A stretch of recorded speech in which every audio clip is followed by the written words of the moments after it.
Good day. Welcome to the State of the Nation weekly update with me, Mike Sham. It's been an eventful week. This week saw the inauguration of Donald Trump, who began his second stint as President of the United States of America.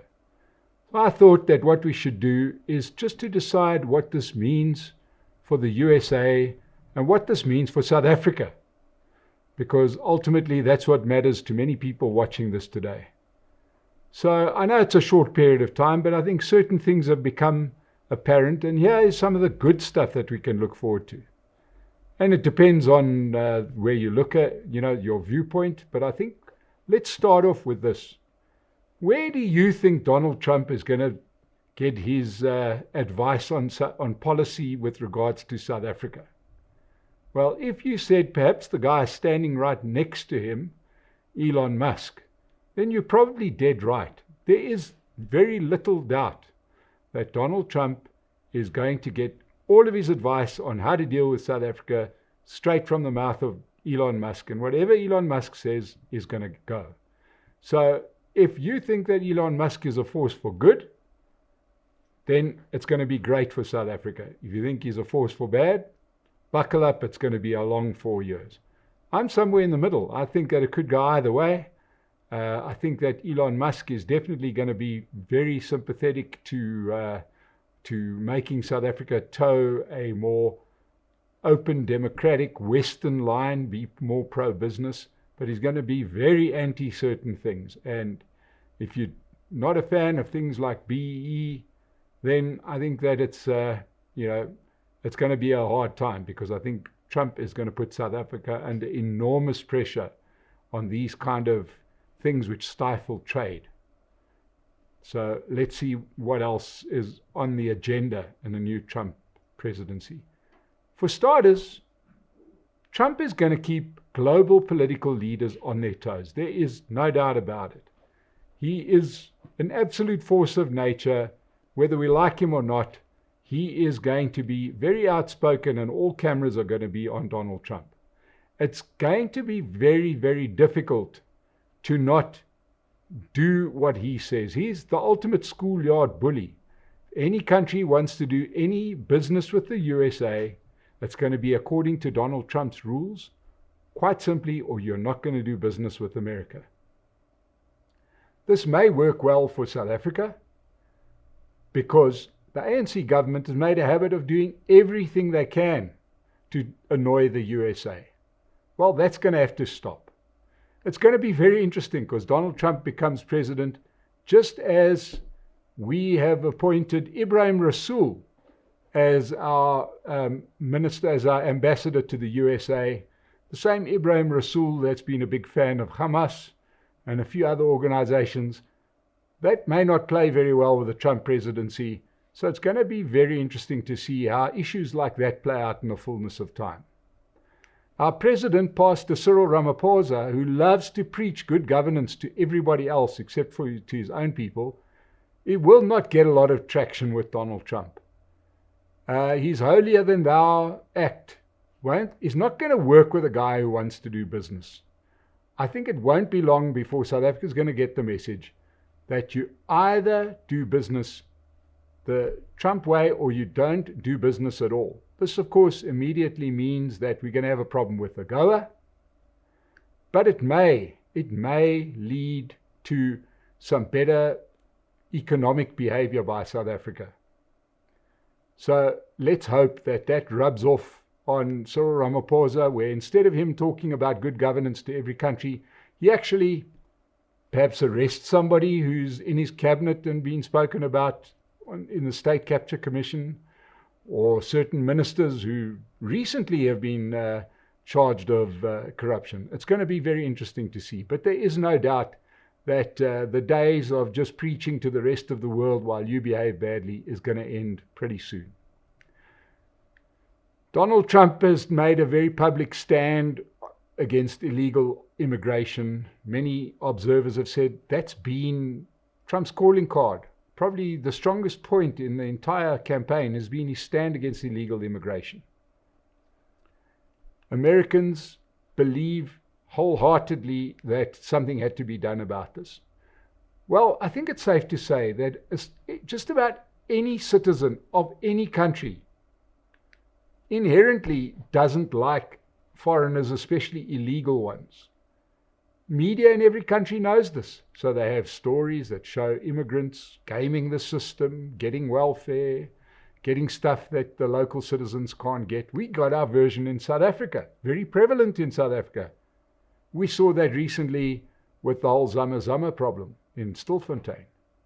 So soon enough, we're going to have people in South Africa saying, hey, South Africa, why aren't we clamping down on illegal foreigners like they do in America? And there's going to be a version of that in every country. And it's going to become extremely unfashionable to have open borders. So governments will have to respond to what people are moaning about. And this is going to see a real clampdown on illegal foreigners in just about every country, South Africa included. It's going to be very interesting to watch, but there is no doubt that when that behavior starts playing through the world, South Africa will not be exempt from that kind of behavior. Donald Trump's tough trade policy towards China will see an immediate effect on the Chinese economy. They will be struggling to find markets to get rid of their goods or to sell their stuff that they can't sell in America. And pretty soon we're going to see very cheap stuff arriving in South Africa as they look to alternate markets to the US. So if you're looking to buy a television set or a new laptop or a new electric car, hang on. It's coming to you a lot cheaper than what it is now in the next 6 months. So that stock that would have gone to America is going to get dumped everywhere else, including South Africa. Trump's America First policy will be replicated in many countries. Why? Similar thing as with the illegal foreigners. People are going to start saying, if Donald Trump can put America first, and look at America, it's enjoying the fruits of an America First policy, why aren't we putting South Africa first? And this, in fact, is a very good question, because we know that the South African government has not really been great at putting South Africa first. And perhaps if they started to put South Africa first, they might use the money in South Africa rather than giving it to Cuba. And it won't be long before these kind of views are gaining traction in the South African media. And then we've got to remember that Donald Trump's, one of the most appealing thing to American voters about Donald Trump was that he had genuine appeal towards what they called forgotten Americans. These are the hardworking people, the tax-paying American who had been lost in the system. You know, either politicians were looking after very wealthy people, or they were talking about very poor people, immigrants and the like. Nobody ever talks about the middle until Donald Trump came along. And he has really targeted the working class, as they call them in America. In South Africa, we call them the middle class. But the point is, Donald Trump saw the average American who pays tax get stuff working, and it's going to rub off in South Africa. Because it's not going to be long before people start saying, hey, why isn't our president talking to the forgotten South Africans? The 7-8 million taxpayers, the people who really create wealth. So instead of celebrating having 20 million people who receive social grants, that we're going to be lauding the people that actually pay the tax from which the social grants come. Here's the bad stuff, because there's bad stuff, as I see it, to the Donald Trump presidency. So please, those people that are the Donald Trump fans, please, I know you're going to have comments. I don't have Donald Trump derangement syndrome, but let's be realistic about some of the things that he has done. We see the plethora of executive orders that he has signed. On his first day in office, he signed 26 executive orders. That breaks the previous record of 2. He also rescinded 78 executive orders that were signed by his predecessor, Joe Biden. Now, what are executive orders? Executive orders are something which we don't have in South Africa, thankfully. But it is really a president who can just, by decree, sign something into law. It's literally one man deciding, I'm going to do one thing. He doesn't have to get it passed by Congress. He doesn't have to get it through an advisor. He doesn't have to do anything. Now, this sounds great when you agree with those executive orders that are being passed, but not so great when you don't like those executive orders or you're on the wrong side of those executive orders. Now, at the start, everybody that we're hearing from are Donald Trump supporters, and they're cheering him and his executive orders. But those same people weren't so keen when Joe Biden was signing his executive orders. Executive orders are inherently undemocratic. And Donald Trump he's got nothing to lose. This is his last term, whether he likes it or not. We may see executive orders being signed until the man runs out of ink. This isn't good for a country like South Africa, where we prize our democracy. And I think it sends out a bad message to other democracies. We'll have to see. Was this just the stuff he needed to get done, or is this a shape of things to come? Let's see. Donald Trump's outsized ego could lead to an American version of state capture. We know state capture had happened in South Africa, but you couldn't help but notice the attendance at his inauguration of these tech bros, these tech moguls that have made so much money. That's great. It's fine. Businessmen often back politicians, and they go to the inauguration, all good. But there were some people at his inauguration that previously were vehemently anti-Trump. People like Mark Zuckerberg, Jeff Bezos, Tim Cook. Why were they there? They were there because they realized that in Trump version 1, they tried to take him on. They did stuff. They were very public about their views on him. But now they've realized that you can get to Donald Trump by telling him how wonderful he is. And pretty soon, you just keep on telling him, especially if you're a person of means, you're a celebrity, or you're a businessman with lots of money, tell him how great he is, and he'll do anything for you. Those people that attended his inauguration, I don't think they had a Damascene moment. I don't think that anything happened that they suddenly see Donald Trump differently. But what they do see is the fact that he is the key to them doing business, especially their continued domination of certain markets. So I'm a bit concerned that business leaders understand that Donald Trump can be gotten through via his ego, and this could lead to bad outcomes for America and ultimately for the world. So let's see. But their state capture won't be around corruption. Their state capture will be around continued monopolies, we see a situation with emerging with TikTok. It's going to be very interesting to see. I think those guys are all hanging around Donald Trump because they want to own TikTok. And he's going to give it to one of his mates. So let's just keep monitoring that. Some of Donald Trump's campaign promises may come back to haunt him. So he boasted that he would end the Russia-Ukraine war on his first day in office. Well, okay, let's give him a bit of grace. He didn't get it done on the first day or the second. We're now a week in. And the problem with making those kind of promises is that somebody like Vladimir Putin knows that Trump promised this. So what does he do? He's not going to surrender on the first day or come out with some kind of truce.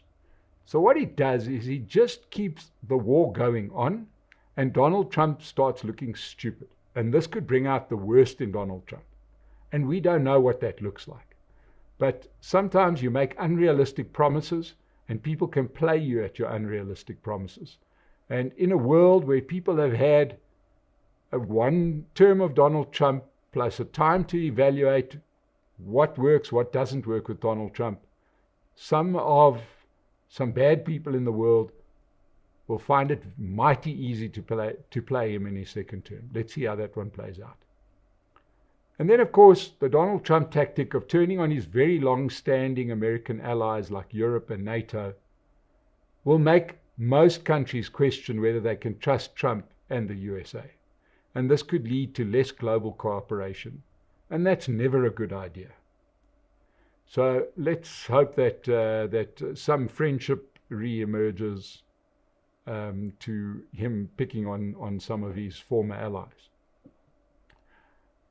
then I'd like to talk about something that sounds extremely sexy to you and I, and that is the Department of Government Efficiency, DOGE, headed up by Elon Musk, Vivek Ramaswamy. And it sounds wonderful because there's almost not a country where civil servants aren't a very easy and justified target. They generally are less efficient than the private sector. They are figures of fun. We feel like we pay their salaries, therefore we own them. But there's not a country in the world that doesn't need some functions done by the state. So you're never going to get your state down to some kind of imagined low level, not in the modern world where the state is depended upon to do many things. Now, I also live in South Africa where our government efficiency barely exists. So I get what sounds attractive about government efficiency. However, I don't think it's going to help anybody to have government officials that are even less motivated because everybody now has a public out there baying for their blood. So the government efficiency, as great as it sounds, might in the long term just backfire a little bit. So I just hope that some of these things that Donald Trump has promised don't backfire. But anyway, let's give it a chance. What we do know is that there's a new energy in the world and people are looking at their governments differently. And I think that is thanks to Donald Trump. I think that South Africa is in a very awkward place. We've done some things that are going to be extremely problematic. You know, taking Israel to the ICJ when the option was for us to keep quiet. Won't play out very well with Donald Trump. Some of the other things that we do are going to be quite difficult. South Africa has taken over the presidency of the G20. There's meant to be a big meeting of the G20 in Johannesburg next year, October, November. Perhaps the good part is we may get traffic lights and street lights working. You never know. However, our mayor did say he's going to do nothing for 2 years, and that's still within the 2 years, so I wouldn't bank on it. But I can guarantee you one thing. Donald Trump is not going to come to South Africa.